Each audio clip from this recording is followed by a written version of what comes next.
Hello दोस्तों, स्वागत है आपका अपने यूट्यूब चैनल पर। जैसा कि हम लोगों ने लास्ट वीडियो में सीटेट के प्रीवियस ईयर पेपर की मैथ सॉल्व की थी, जिसमें हम लोगों ने पेपर 1 की मैथ्स को सॉल्व किया था। तो उसी को कंटिन्यू करते हुए आज हम लोग पेपर 2 की मैथ्स को सॉल्व करेंगे, जो कि पेपर दिसंबर 2019 का है। तो आइए देखते हैं आज का पहला क्वेश्चन क्या है। फर्स्ट क्वेश्चन में कह रहा है, यदि किसी चतुर्भुज के कोण 3:5:7:9 के अनुपात में है तो चतुर्भुज के सबसे छोटे तथा सबसे बड़े कोण का अंतर क्या होगा। क्वेश्चन में कह रहा है, यदि किसी चतुर्भुज के कोण 3:5:7:9 के अनुपात में है तो सबसे छोटे कोण और सबसे बड़े कोण का अंतर क्या होगा। कोई भी चतुर्भुज होता है उसके सभी कोणों का योगफल 360 डिग्री होता है। तो यहाँ पर हमको अनुपात दिया था 3:5:7:9, तो हम कोण मान लेंगे। कोण हमने मान लिए 3x हो गया हमारा, 5x हो गया, 7x हो गए और 9x। ये हमारे चार कोण हो गए। हमें पता है कोई भी चतुर्भुज हो उसके सभी कोणों का योगफल 360 डिग्री होता है। तो 3x plus 5x plus 7x plus 9x सभी कोणों को जोड़ दिया और इनका टोटल हमको पता है 360 डिग्री होता है। अब इनको हम सॉल्व कर लेंगे। 5 3 8 7 15 9 24x हो गया बराबर 360। तो x बराबर 360 बटे 24 आ जाएगा। 12 से डिवाइड कर देंगे 2 3, यानी x की वैल्यू हमारी आ गई 15 डिग्री। हमसे क्वेश्चन में कह रहा था कि सबसे छोटे कोण और सबसे बड़े कोण का अंतर निकालना है। तो सबसे बड़ा कोण हमारा था क्या 9x और सबसे छोटा कोण था 3x। सबसे बड़ा कोण 9x और सबसे छोटा कोण 3x। सबसे बड़ा कोण था हमारा 9x और सबसे छोटा कोण था हमारा 3x। अब इन दोनों का हमें अंतर निकालना है, तो अंतर हम निकाल देंगे। अंतर निकालने के लिए दोनों को माइनस कर देंगे। 9x माइनस 3x, ये आ जाएगा 6x। और x की वैल्यू हम पहले ही फाइंड कर चुके हैं 15 डिग्री, तो x की जगह हम 15 लिख देंगे। 6 × 15 यानी कि 90 डिग्री। जो सबसे बड़े कोण और सबसे छोटे कोण का अंतर है वो 90 डिग्री आएगा। एक बार फिर से क्वेश्चन देख लेते हैं। क्वेश्चन में हमको अनुपात दिया था 3:5:7:9 का अनुपात है, तो हमें सबसे छोटे कोण और सबसे बड़े कोण का अंतर निकालना है। तो हमने चतुर्भुज के कोण मान लिए 3x 5x 7x और 9x। किसी भी चतुर्भुज के सभी कोणों का योगफल 360 डिग्री होता है। तो हमने सारे कोणों का टोटल किया और 360 डिग्री के बराबर रख दिया और x की वैल्यू निकाली। अब हमसे क्वेश्चन में सबसे बड़े कोण और सबसे छोटे कोण का अंतर पूछ रहा था, तो ये 9x था सबसे बड़ा कोण और सबसे छोटा कोण 3x था। इनको माइनस कर दिया तो हमारा 6x आ गया। x की वैल्यू हम फाइंड कर चुके थे 15 वैल्यू रख दी, तो 90 डिग्री हमारा आंसर आ गया।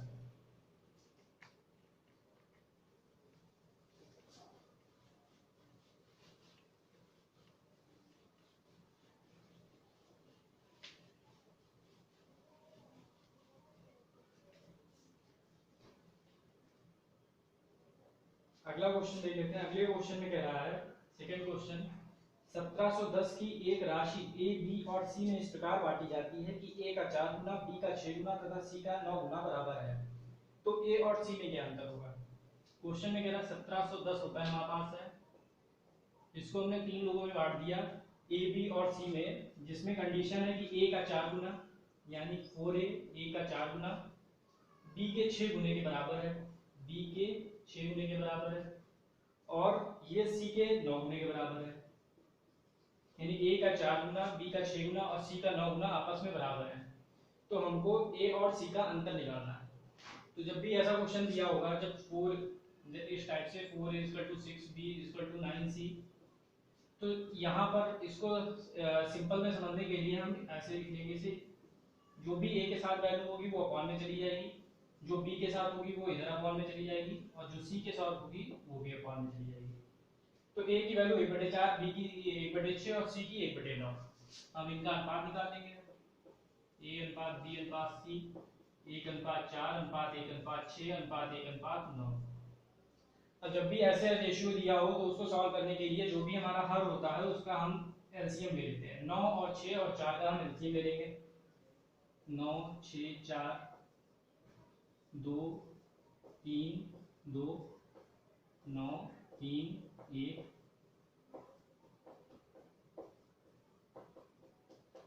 तो हमारा एलसीएम आ गया 2 गुना 4 दिया 12 दिया 36। अब हमारा एलसीएम जो भी आएगा 36 उससे तीनों से जो ए बी सी की वैल्यू है उसमें हम मल्टीप्लाई कर देंगे। तो 1/4 गुणे 36 अनुपात 1/6 गुणे 36 अनुपात 1/9 गुणे 36।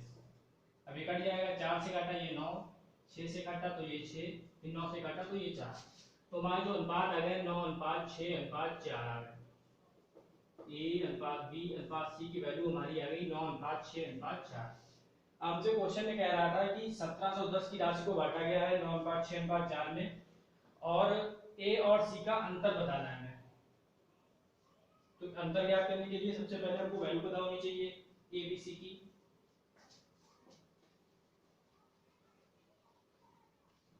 अब बिल्कुल लास्ट क्वेश्चन की तरह हो गया है ये क्वेश्चन।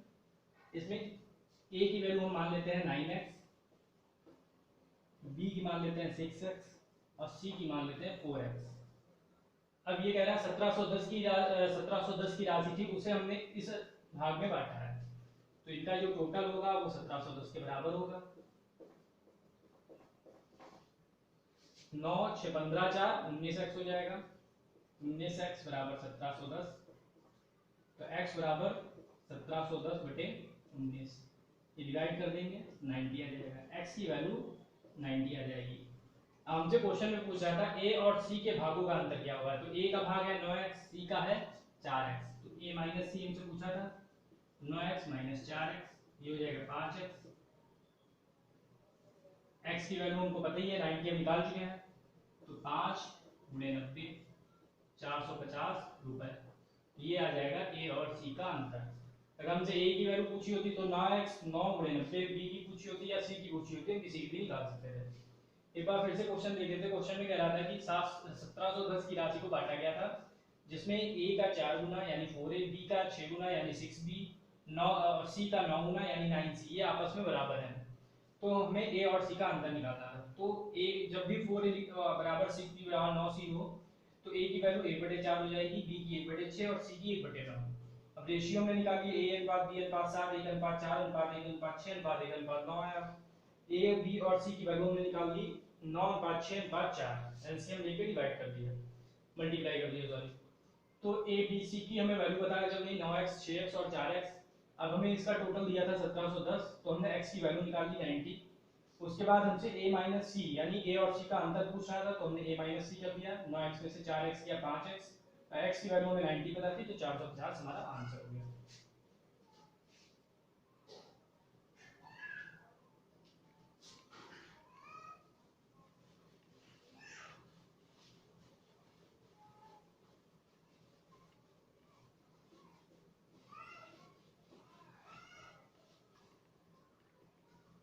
अगला क्वेश्चन देख लेते हैं।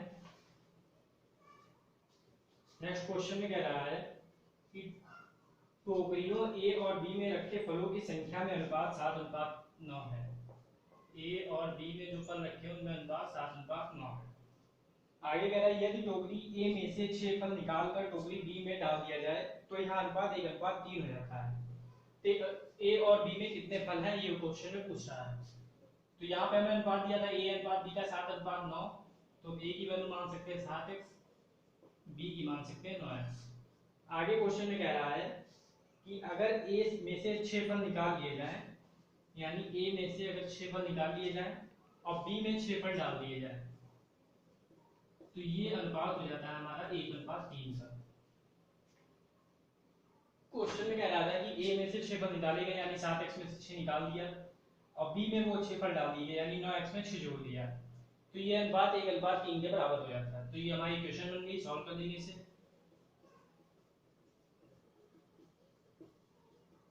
ये क्रॉस मल्टीप्लाई हो गया, 3 से ऊपर हो गया और 1 से 9x + 6 में हो गया, तो इसको सॉल्व कर लेंगे तो ये हो जाएगा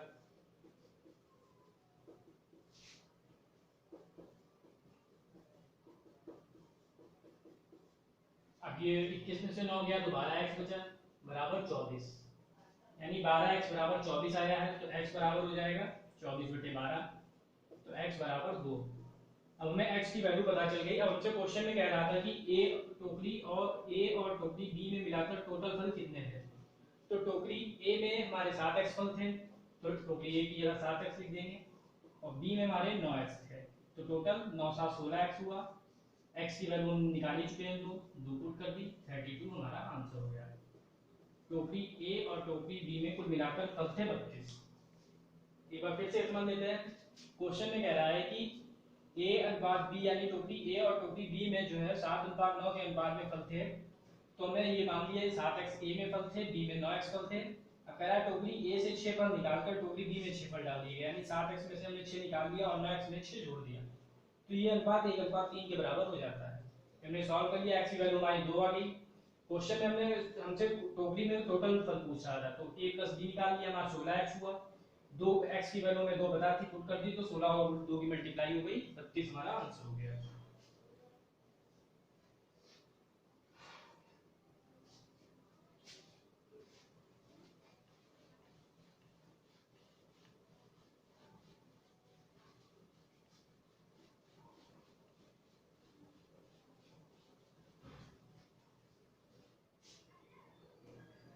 नेक्स्ट क्वेश्चन देख लेते हैं।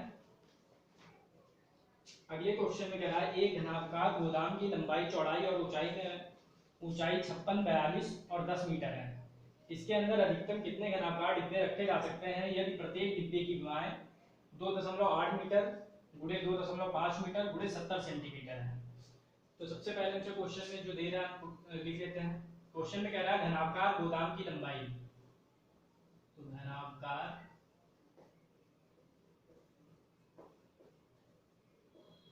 गोदाम की लंबाई, घनाकार गोदाम की लंबाई 56 मीटर, यानी L हो गया हमारा 56 मीटर।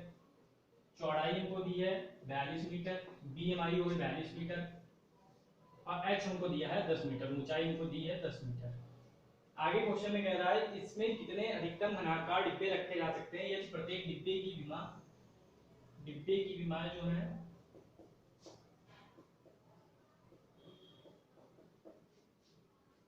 2.8 मीटर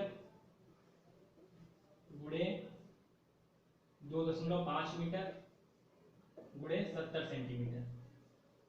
हमको घनाकार गोदाम की लंबाई, चौड़ाई, ऊंचाई दी है, डिब्बे की विमाएं दी है 2.8 मीटर, 2.5 मीटर, 70 सेंटीमीटर। तो हमको निकालना है ऐसे कुल कितने डिब्बे रखे जा सकते हैं। तो डिब्बे की संख्या निकालने के लिए घनाकार गोदाम का आयतन निकालेंगे और डिब्बे का आयतन निकालेंगे, दोनों को डिवाइड कर देंगे, जो हमारा आंसर होगा तो उतने ही डिब्बे रखे जा सकते हैं। लेकिन उससे पहले ये मीटर में है सारी वैल्यूज, यहाँ पर ये 2 मीटर में, 1 सेंटीमीटर में, तो हमें इस सेंटीमीटर को पहले मीटर में बदलना पड़ेगा।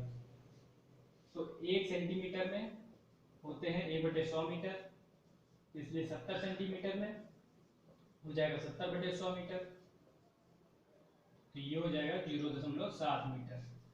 हमें पता चलेगा 70 सेंटीमीटर में 0.7 मीटर होते हैं, तो हम इसकी जगह पर 0.7 मीटर लिख सकते हैं। अब हमारी सारी जो मात्रक थे सारे मीटर में हो गए हैं, तो अब हम निकाल सकते हैं कितने डिब्बों की संख्या है। तो घनाकार गोदाम का आयतन ऐसे लिख लेंगे, डिब्बे या डिब्बों की संख्या बराबर घनाकार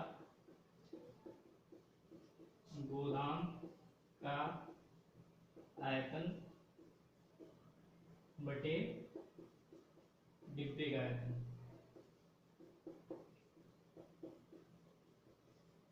अब घनाकार गोदाम का आयतन होता है लंबाई गुणे चौड़ाई गुणे ऊंचाई, यानी 56 लंबाई गुणे चौड़ाई यानी 42 गुणे ऊंचाई यानी 10 बटे डिब्बे का आयतन। डिब्बा भी हमारा घनाकार था, तो डिब्बे का आयतन हो जाएगा लंबाई यानी 2.8 गुणे ऊंचाई यानी 2.5 इंटू 0.7। हम सॉल्व कर लेंगे, यहाँ से पॉइंट हटाएंगे ये 0 बढ़ जाएगा, यहाँ से हटाएंगे ये 0 बढ़ जाएगा, यहाँ से हटाएंगे ये 0 बढ़ जाएगा। 28 से डिवाइड किया तो ये 20 हो गया, ये 7 से किया ये 60 हो गया, ये 5 से किया 5 बार, ये 4 बार, ये 5 से किया तो ये 12 हो गया, यानी ऊपर हमारा बचा 4 गुणे 12 गुणे 100, नीचे हमारा 1 बचा, लिखने की जरूरत नहीं है, गुणा कर लेंगे, आंसर आ जाएगा 4800, यानी कि 4800 डिब्बे रखे जा सकते हैं इस घनाकार गोदाम में। एक बार फिर से क्वेश्चन देख लेते हैं। क्वेश्चन में कह रहा था घनाकार गोदाम की लंबाई 56, 42 और 10 मीटर है, डिब्बे की विमाएं 2.8 मीटर गुणे 2.5 मीटर गुणे 70 सेंटीमीटर था। 70 सेंटीमीटर को हमने 0.7 मीटर में कन्वर्ट कर दिया। हमसे पूछा था डिब्बों की संख्या, तो डिब्बों की संख्या निकालने के लिए घनाकार गोदाम का आयतन निकाला बटे डिब्बे का आयतन कर दिया हमने। डिब्बे की संख्या निकालने का घनाकार घनाभ का आयतन होता है लंबाई गुणे चौड़ाई गुणे ऊंचाई, तो 56 गुणे 42 गुणे 10 हो गया। और डिब्बे भी हमारे घनाभ थे इसलिए लंबाई गुणे चौड़ाई गुणे ऊंचाई यहाँ भी लगा दिया, सॉल्व कर दिया, 4800 हमारा आंसर आ गया। यानी इस घनाकार गोदाम में 4800 डिब्बे रखे जा सकते हैं।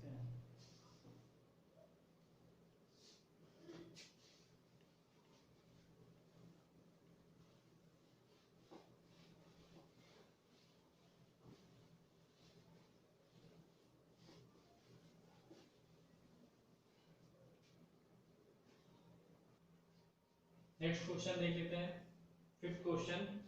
नेक्स्ट क्वेश्चन में कह रहा है कि अगर 5 ब्रैकेट में 3x प्लस 4 माइनस 8 ब्रैकेट में 6x प्लस 7 बराबर 9x माइनस 8, तो x square minus 2x plus 1 की वैल्यू हमें फाइंड करनी है। क्वेश्चन में हमसे कह रहा है कि 5 ब्रैकेट में 3x प्लस 4 माइनस 8 ब्रैकेट में 6x प्लस 7 बराबर 9x माइनस 8 है, तो x square minus 2x plus 1 की वैल्यू क्या होगी। तो इसको निकालने के लिए सबसे पहले हम इसको सॉल्व करके x की वैल्यू निकाल लेंगे। तो x की वैल्यू निकालने के लिए मल्टीप्लाई कर देंगे 15x plus 20 minus 48x minus 56, plus minus की मल्टीप्लाई होगी तो माइनस हो जाएगा 9x माइनस 8। हम सॉल्व करेंगे, ये 48 और 15 माइनस हो जाएगा माइनस 33x बचेगा। ये 56 और 20 इसको सॉल्व करेंगे तो ये माइनस 36 आ जाएगा, इक्वल टू 9x माइनस 8। अब चर पद एक तरफ और अचर पद एक तरफ कर लेंगे, तो minus 33x minus 9x equal to 36 minus 8, तो ये हो जाएगा 42x इक्वल टू 36 में से 8 गया तो बचा 28, x इक्वल टू आ गया 28 बटे 42 माइनस का, तो 7 से डिवाइड किया 4, 7 से किया 2, फिर 2 से काटा तो 2 बटे 3, यानी x की वैल्यू आ गई हमारी माइनस का 2 बटे 3। हमसे क्वेश्चन में पूछा था x square minus 2x plus 1 की। अगर हम इसको ध्यान से देखें तो ये x का स्क्वायर लिखा जा सकता है, इसे 2 इंटू एक्स इंटू 1 लिखा जा सकता है, इसे 1 का स्क्वायर लिखा जा सकता है। अब ये a square minus 2ab plus b square की फॉर्म में हो गई, तो ये फॉर्मूला हो गया a माइनस b यानी x माइनस 1 का होल स्क्वायर। अब x की वैल्यू हमें पता थी माइनस 2 बटे 3, तो ये माइनस 2 बटे 3 माइनस 1 का होल स्क्वायर, एलसीएम ले लिया माइनस 2 माइनस 3, तो ये हमारा हो गया माइनस 5 बटे 3 का होल स्क्वायर। इसको सॉल्व कर लेंगे तो आ जाएगा 25 बटे 9, माइनस का स्क्वायर होगा तो प्लस में हो जाएगा, 5 का स्क्वायर 25, 3 का स्क्वायर 9। एक बार फिर से देख लेते हैं, क्वेश्चन में हमको दिया था 5 ब्रैकेट में 3x प्लस 4 माइनस 8 ब्रैकेट में 6x प्लस 7 बराबर 9x माइनस 8 बराबर, तो हमको वैल्यू निकालनी थी x square minus 2x plus 1 की।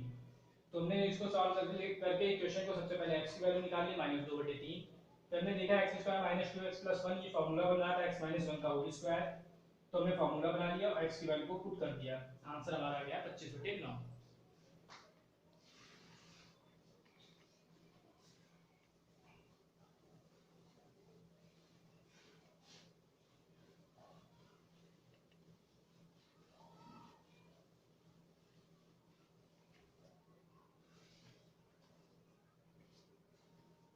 अगले क्वेश्चन में कह रहा है कि अगर a बराबर 1, b बराबर माइनस 3, c बराबर माइनस 2, तो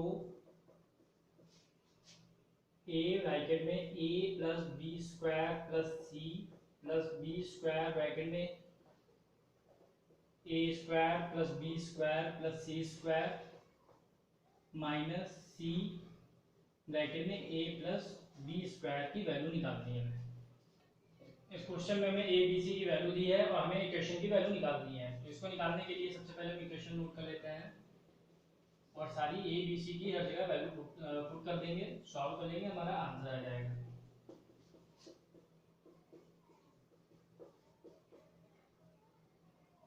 ये इसका हमें मान निकालना है, तो a की वैल्यू 1, a की वैल्यू 1, b की माइनस 3 का स्क्वायर प्लस c यानी माइनस 2 प्लस b स्क्वायर यानी माइनस 3 का स्क्वायर, a का स्क्वायर यानी 1 का स्क्वायर, यहाँ पे प्लस था, प्लस b का स्क्वायर यानी माइनस 3 का स्क्वायर प्लस c का स्क्वायर यानी माइनस 2 का स्क्वायर, माइनस c की जगह माइनस 2, a प्लस b का स्क्वायर यानी a और b का स्क्वायर यानी माइनस 3 का स्क्वायर, अब इन सबको हम सॉल्व कर लेंगे। ये हो जाएगा 1 माइनस 3 का स्क्वायर यानी प्लस 9 प्लस माइनस 2, ऐसे ही प्लस माइनस 3 का स्क्वायर 9, ये 1 प्लस 9, 1 प्लस 9 प्लस 4, ऐसे माइनस माइनस मिलके प्लस 2 हो गया, 1 प्लस 9। सॉल्व कर लेंगे, ये 9 और 1 10, 10 में से 2 गया 8 प्लस 9 ब्रैकेट में 9 4 13 और 1 14 प्लस 2 गुणे 10, मल्टीप्लाई कर लेंगे, ये 8 प्लस 126 प्लस 20, तो ये जोड़ लेंगे हम लोग, तो ये आ जाएगा हमारा 154, तो 154 हमारा आंसर हो जाएगा। क्वेश्चन में हमें एबीसी की वैल्यू दी थी, क्वेश्चन में हमें एबीसी की वैल्यू दी थी, तो हमें इस इक्वेशन की वैल्यू निकाल दी थी, तो हमने एबीसी सबका मान कर दिया और सारी इक्वेशन को सॉल्व कर लिया, आंसर हमारा 154 आ गया। नेक्स्ट क्वेश्चन देख लेते हैं। अगले क्वेश्चन में कह रहा है x माइनस वाई ब्रैकेट में X square plus X Y plus Y square plus X plus Y bracket में X square minus X Y plus Y square minus X plus Y X square minus Y square का मान निकालना है। तो इस question को solve करने के लिए सबसे पहले ये देखते हैं x minus Y X square plus X Y plus Y square को अगर ध्यान से देखें तो ये फार्मूला बन रहा है X cube minus Y cube का। आगे x प्लस वाई ब्रैकेट में X square minus X Y plus Y square, ये फार्मूला बन रहा है X cube plus Y cube का। अब बाकी इसकी मल्टीप्लाई कर देंगे अंदर, x की मल्टीप्लाई होगी X square minus Y square से, तो X cube minus X Y square plus Y cube की तो Y X square minus Y cube. अब ये y क्यूब से y क्यूब कैंसिल हो जाएगा, ये बचेगा 2x क्यूब, यहाँ पर ये ब्रैकेट खोल देते हैं, तो ये x cube minus Y cube, ये ब्रैकेट खोलेंगे तो ये चिन्ह बदल जाएगा, माइनस से प्लस हो जाएगा, plus X Y square minus Y X square. अब ये 2x क्यूब में से x क्यूब गया तो x क्यूब बचा प्लस y क्यूब, यहाँ से x y कॉमन कर दिया तो ये बचा y माइनस x, ये हमारा आंसर हो जाएगा।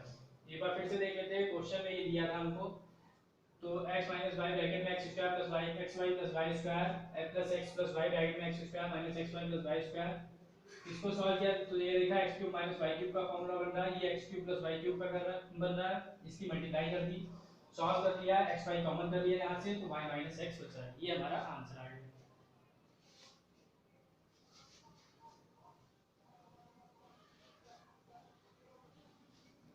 नेक्स्ट क्वेश्चन देख लेते हैं।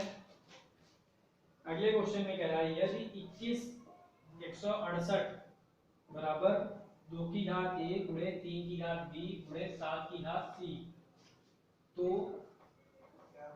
4a minus 5b plus c का मान निकालना है।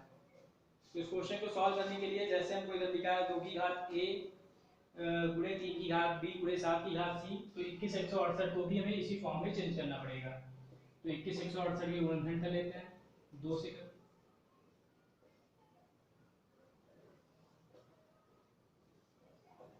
फिर 2 से, फिर 2 से,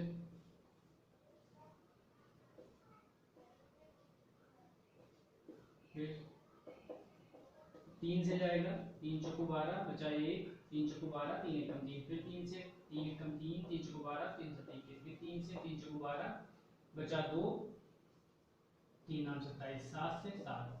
यानी कि अब अगर हम इसको लिखना चाहें इस फॉर्म में तो 2 की घात 1 2 3 4, 2 की घात 4 गुणे 3 की घात 1 2 3, 3 की घात 3 गुणे 7 की घात 2 बराबर 2 की घात 1 गुणे 3 की घात b गुणे 7 की घात c। अब हमारे उसी जिस फॉर्म में इधर था उसी फॉर्म में इधर है। अब हम a b c की वैल्यू निकाल सकते हैं, यानी a की वैल्यू हो गई हमारी 4, b की हो गई 3 और c की हो गई 2। क्वेश्चन में हमसे क्या पूछा था 4a minus 5b plus c, तो इसका मान निकालने के लिए 4 गुणे 4 माइनस 5 गुणे 3 प्लस c यानी 2, 16 माइनस 15 प्लस 2, 1 प्लस 2 बराबर 3, 3 हमारा आंसर हो गया। एक बार फिर से देख लेते हैं, क्वेश्चन में हमको 21 168 बराबर 2 की घात a गुणे 3 की घात b गुणे 7 की घात c दिया था, तो हमें मान निकालना था इसका। तो इसको सबसे पहले 21 168 को हमने गुणनखंड करके 2 की घात गुणे 3 की घात गुणे 7 की घात में चेंज कर दिया, तो ए बी सी की वैल्यू हमें पता चल गई। अब 4a minus 5b plus c का मान निकालना था, सारी वैल्यूज को पुट कर दिया हमने, सॉल्व कर दिया, आंसर हमारा हो गया 3।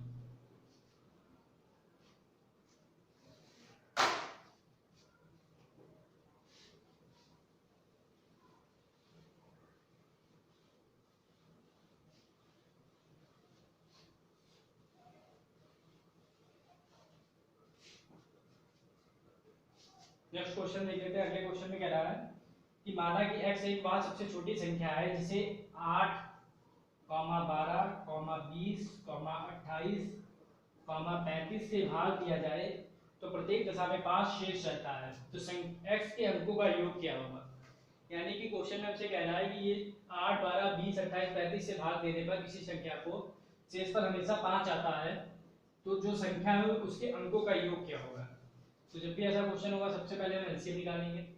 एलसीएम निकालने से 2 से डिवाइड किया, 4, 6, 10, 14, 35, फिर 2 से किया तो ये 2, 3, 5, 7, 35, फिर 2 से किया 1, 3, 5, 7, 35, अब 3 से किया तो 1, 1, 5, 7, 35, 5 से किया तो 1, 1, 1, 7, 7, 7 से किया तो 1, 1, 1, 1, 1, यानी कि एलसीएम जो हमारा आया वो 2 गुणे 2 गुणे 2 गुणे 3 गुणे 5 गुणे 7 हुआ। ये हमारा एलसीएम आया, मल्टीप्लाई कर लेते हैं, 2 गुना 4 दूनी 8 दिया, 24 पंचे 120 सत्ते 840, 840 हमारा हो गया एलसीएम। अब क्वेश्चन में कह रहा था कि संख्या को 8, 12, 20, 28, 35 से भाग देने पर प्रत्येक दिशा में 5 शेष रह जाता है, यानी कि जो भी एलसीएम आएगा हमारा उसमें हम 5 जोड़ देंगे। संख्या जो होगी हमारी एलसीएम प्लस शेष, एलसीएम हमारा 840, शेष हमारा था 5, यानी 845 अंकों संख्या हो गई।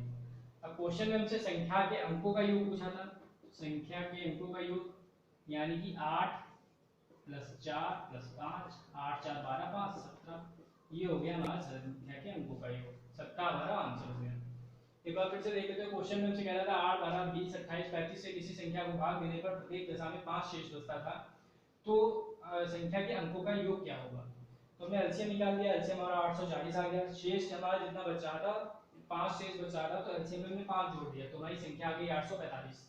जब हमें संख्या पता चल गई, अब संख्या के अंकों का योग पूछा था, यानी 8 + 4 + 5, 17 हमारा आंसर हो गया। आज का लास्ट क्वेश्चन देख लेते हैं। लास्ट क्वेश्चन में कह रहा है 50, 61, 92, 117 में प्रत्येक में से कौन सी संख्या घटाई जाए ताकि इसी प्रकार इसी क्रम में प्राप्त संख्या समानुपात में हो जाए। तो क्वेश्चन में कह है कि मतलब 50 में से 61, 92, 117 में से ऐसी कौन सी संख्या घटा दे कि इसी क्रम में संख्या समानुपात में हो जाए। मतलब जो 50 में से कौन सी संख्या मान लिया x घटा दे, 61 में से भी x घटाएं और 92 में से भी x घटाएं, 117 में से भी x घटाएं, तो ये संख्या समानुपात में हो जाए। तो अगर हम इसको ऐसे सॉल्व करेंगे क्रॉस मल्टीप्लाई करके तो काफी लंबा हो जाएगा, तो हम ऑप्शन पिक करते हैं।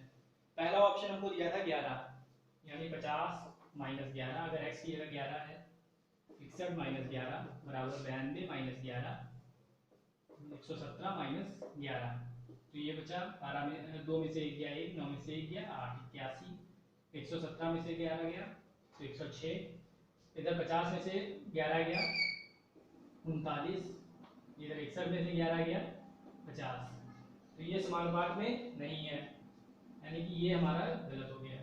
आगे ऑप्शन देख लेते हैं। अगला ऑप्शन कह रहा है 17 घटा के देखते हैं। 50 - 17 बटे 61 - 17 बराबर 92 - 17 बटे 117 - 17। 50 में से 17 गया तो ये बचा हमारा 33, 61 में से 17 गया 44, 92 में से 17 गया 75